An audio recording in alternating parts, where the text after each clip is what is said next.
بسم الله الرحمن الرحيم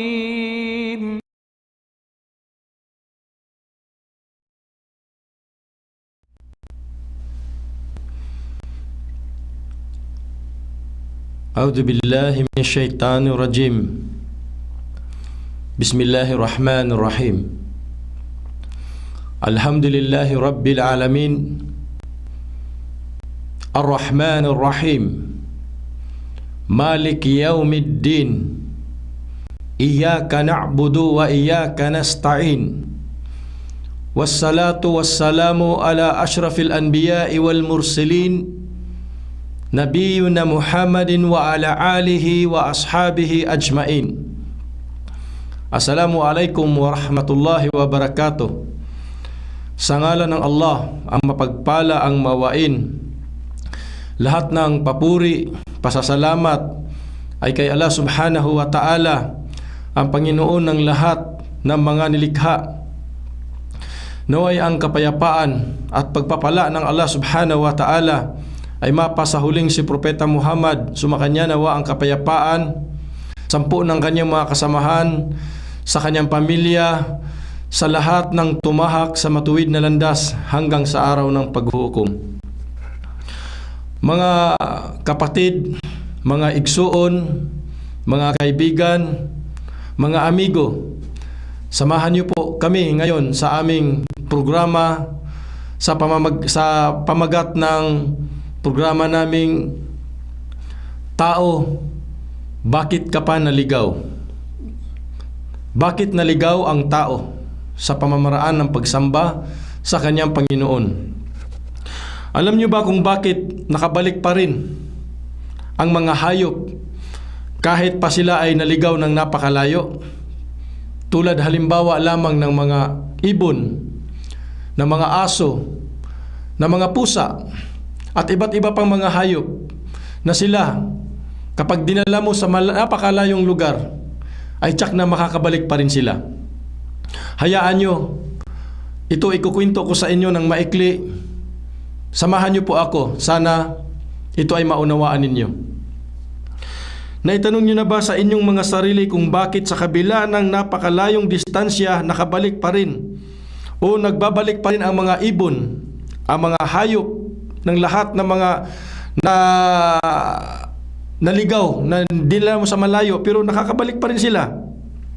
Kahit na ilang beses mo sila paulit-ulit na dalhin, magugulat ang tao na kahit niligaw niya ang hayop, ay nakakabalik pa rin sa kanyang pugad ang ibon. Nakakabalik pa rin sa lungga ang daga, nakakabalik pa rin sa pamamahay ang aso, nakabalik pa rin ang pusa sa kanyang pinanggalingan.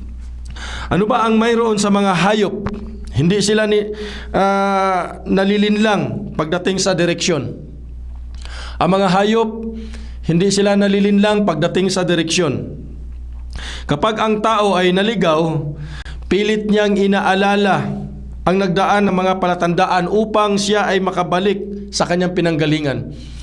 Kapag ang tao nagbiyahe, halimbawa papuntang Damam, titingnan ho niya ang nakasulat doon sa mandatory. Dahil kapag naligaw siya, pilitin niya itong maalala kung saan siya dumaan. Tao yun. Paano pa kaya ang hayop? Pero sa kaso ng hayop na ito, sa kaso ng hayop, ang mga ito ay kakaibang navigational system. Ibig sabihin, ang mga hayop, mayroon silang kakaibang navigational system. Ito ang kakayahan nilang makabalik sa lugar na kinilala nilang tahanan, tulad ng aso, pusa, ibon, daga, mga isda, o ano pa mang mga hayop na maari natin silang basihan kung bakit pa rin sila nakakabalik sa kanilang lugar. Ang navigational system na ito ay magagamit sa paglalakbay ng hayop mula sa pinakamalapit na 5 milya hanggang sa 5,000 milya o higit pa. 5,000 miles. Dalhin mo ang mga hayop doon, makakabalik pa rin ang hayop sa kanyang pinanggalingan. Ganyan kalupit ang mga hayop, mga mahal na kapatid, igsuon, kaibigan, amigo. Ayon sa scientifico, mga scientist, ang sabi nila, nagagawa ng mga hayop na maramdaman ang mga palatandaan na nagsisilbing giya sa kanilang pagbabalik. Ang mga elemento ng kalikasan tulad ng hangin, dagat, kabundukan, tunog ng magneto ng lupa ang maaaring magtuturo sa kanila ng eksaktong direksyon. Kasapagkat sila ay hayop, ang mga bubuyog, halimbawa, ay nagagawang bumalik sa behave gamit ng gabay ng bituin, araw at buwan. Sabihin, ang bubuyog, nakakabalik pa rin sila sa kanilang pinanggalingan. Gagamitin nila ang gabay ng bituin, araw at buwan. Ang mga isdang nasa tubig, na ito ay makakabalik pa rin sa kanilang lugar. Pinagsilangan sa pamamagitan ng amoy ng tubig. Sa pamamagitan ng amoy ng tubig, ang mga isda ay nakakabalik sa kanilang pinag-ugatan o kanilang pinanggalingan. Bakit kaya ang tao hindi siya malabo siya? Minsan ang mga tao talaga walang pakialam. So, ang tao nilikha na mas mainam kaysa sa hayop. Pero ang malaking tanong dito, bakit ang hayop kapag naligaw ay nakakabalik pa rin siya sa kanyang dating pinag-ugatan o kanyang pinagmulan? Sa sobrang lakas ng kanilang homing instinct ng mga hayop na ito, lalakbayin ng isda sa libu-libong milya o sa dagat, kukontrahin ang malakas na agos ng ilog, maakyat lang ang sa kanilang lugar na pinangingitlogan.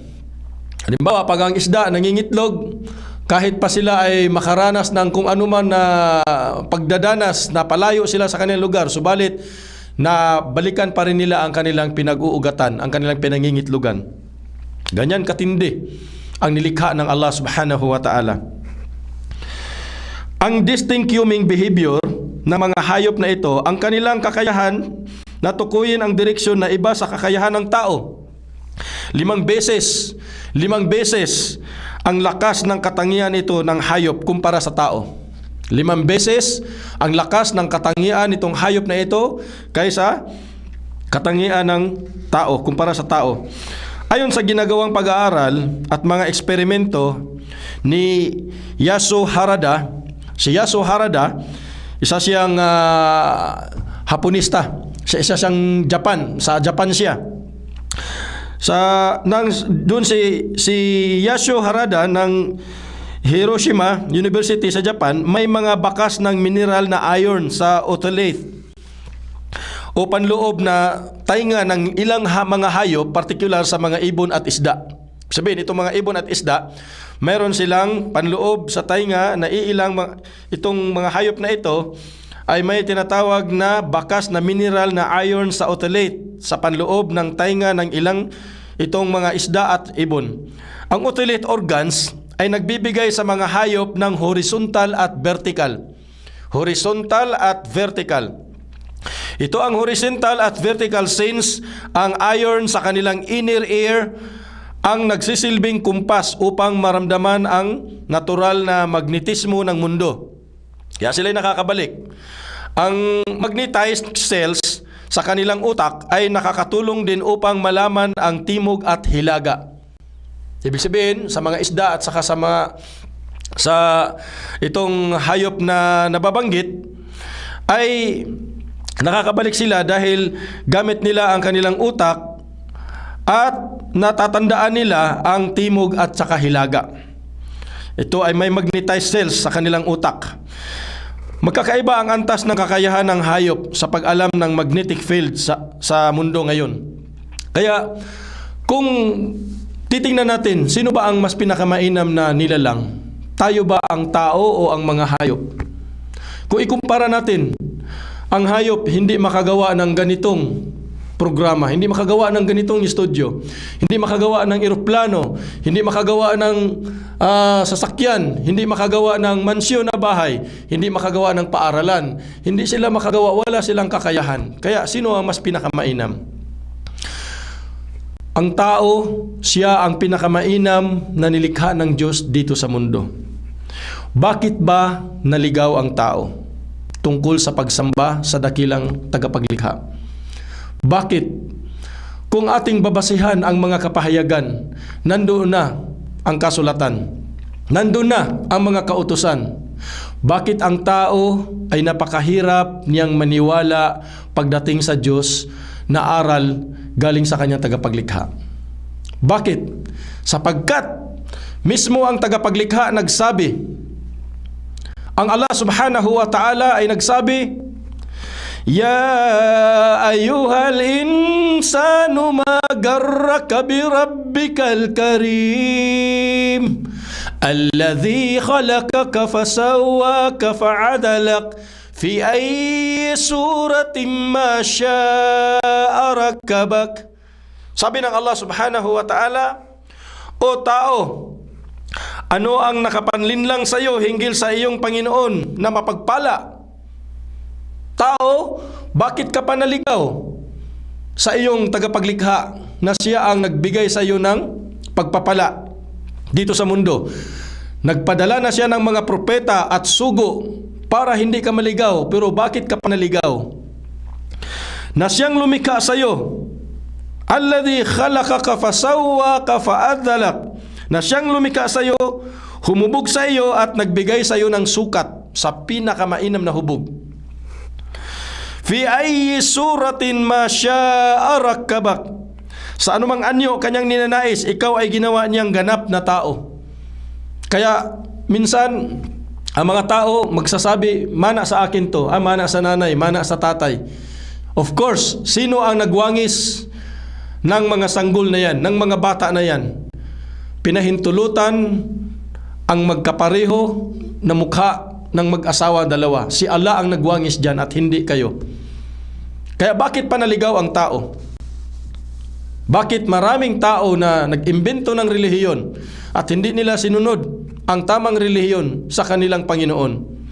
Kung ating pong pag-aaralan ang kaisahan ng Diyos sa kanyang pagka-Panginoon, dito lang po sa Islam, makikita natin ang tamang katuruan. Kaya ang Allah subhanahu wa ta'ala maawain, mahabagin. Nagbigay siya sa atin ng paalaala na tayong mga tao ang mas pinakamainam na nilikha kaysa sa mga hayop. Ang hayop, madali silang makabalik sa kanilang pinag-ugatan. Subalit ang mga tao, napakarami. Babalik man sila, pagkatapos, maliligaw na naman. Kaya tawag sa kanila doon, balik-balik. Bumalik na sila sa Islam, naliligaw na naman. Sapagkat hindi nila ito pinag-aaralan. Kaya ang Allah subhanahu wa ta'ala, binigyan tayo ng kapahayagan na sinabi niya na tayo ang mas pinakamainam. Sabi ng Allah, Laqad khalaqnal insana fi ahsani taqwim thumma radadnahu asfala safilin. Sabi ng Allah subhanahu wa ta'ala, katotohanan, aming nilikha ang tao sa pinakamagandang hubog, pinakamainam na anyo. So tayong mga tao, nilikha tayo sa pinakamainam. Mainam tayo sa mga hayop o sa iba pang mga nilalang. Pagkaraay siya ay aming ibabalik sa pinakamababa sa lahat ng mababa. Thumma radadnahu asfala safilin. Pagkaraay, ibabalik tayo ng Allah subhanahu wa ta'ala sa pinaka mababa. Kasi alipin lang tayo. Alipin lang tayo ng Allah subhanahu wa ta'ala. Wala tayong karapatan na magmamalaki, magmamataas sa ating tagapaglikha. Siya lamang ang tinatawag na Akbar, ang pinakataas-taasan. Kaya tayo ay dapat sumunod sa mga propeta upang hindi tayo maligaw sa tamang katuruan ng relihiyon. Mga kaibigan, mga kapatid, mga amigo, mga igsuon, daghang kaayog salamat sa inyong pagsubaybay ni ini among programa. Maraming salamat po sa pagsubaybay ninyo sa aming mga programa. Marami po kayong makapulutan na aral dito hinggil sa aming mga isiniwalat na kabutihan sa aming pagpapangaral, na ito ay paghahanap ng katotohanan para makita ninyo ang tamang katuruan kung bakit naligaw ang tao. Ma garraka bi rabbikal karim. Nagpadala na siya ng mga propeta at sugo para sundan natin at tularan. Huwag natin sundan ang mga taong nagtatayo ng relihiyon o nag-founder sa kanilang relihiyon sapagkat hindi sila mga sugo at mga propeta. Sila ay mga bulaang propeta. Si Allah mismo ang nagsabi na siya ay nagpadala ng propeta, sugo sa bawat nasyon dahil iniiwas niya tayo sa pamamaraang pagsamba sa mga Diyos-Diyosan. Iniwas niya tayo doon. Maraming tao ngayon na hindi nila napag-aralan ang relihiyon. Akala nila ay tama na ang kanilang relihiyon. Nung pala, hindi na sila sumamba sa tunay nilang Panginoon. Sumamba sila sa mga gawa sa kamay ng tao, gawa sa mga ribulto, gawa sa mga imahen at saka santo. Ito po hindi panunuligsa. Kumbaga, kinukumpara lang natin. Ikinukumpara lang natin na kung may mataas, mayroong maliit. Mayroong sariwa, mayroong bulok. Mayroong mababa, mayroon ding matangkad. So, ganoon naman ang relihiyon. Ikumpara natin, mayroong tama at saka mayroong mali. So, una po natin tanungin ang ating sarili, sa pagsamba natin, nakita ba natin ang tunay na pamamaraan ng pagsamba ng mga propeta? Magarra ka birabbikal karim, sabi ng Allah. Bakit kayo naligaw? Nagpadala na kami ng sugo at propeta sa inyo para inyong sundan at tularan. Walakad ba'athna fi kulli ummatin rasulan an i'budullah wajtanibut tagut. Katotohanan, nagpadala ng mga sugo at propeta ang Allah doon sa kanyang pamayanan kung saan itinuturo ang kaisahan ng Allah subhanahu wa ta'ala sa pagsamba at ilayo tayo sa tagot, sa mga Diyos-Diyosan. Kaya ito ang dahilan bakit ang mga ibang relihiyon ay sumasamba doon sa mga nilalang. Katulad ng nababanggit natin ng mga ilan-ilan nating mga pinapaliwanag na ang Hudyo sumasamba kay Juda, ang Budismo sumasamba kay Buddha, ang Hinduismo sumasamba kay Krishna, sungay ng baka, ang Kristiyano sumasamba kay Hesukristo. Magara ka birabbikal karim. Bakit kayo naligaw sa pagsamba? Nagpadala si Allah ng propeta at si Kristo ay isa sa mga propeta dahil hindi kami matatawag na tunay na Muslim kapag hindi namin mahalin, sundin, igalang at pamamarisan sa pamamaraan ng buhay ni Hesukristo sapagkat siya ang daan, ang buhay at katotohanan. Walang makakapasok sa kaharian ng langit maliban sa sumunod sa Kanya, sa Kanyang kapanahunan.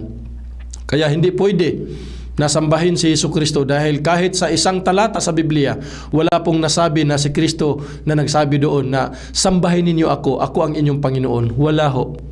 Meron ba tayong tamang pag-iisip kung sasambahin natin ang ating kapwa-tao?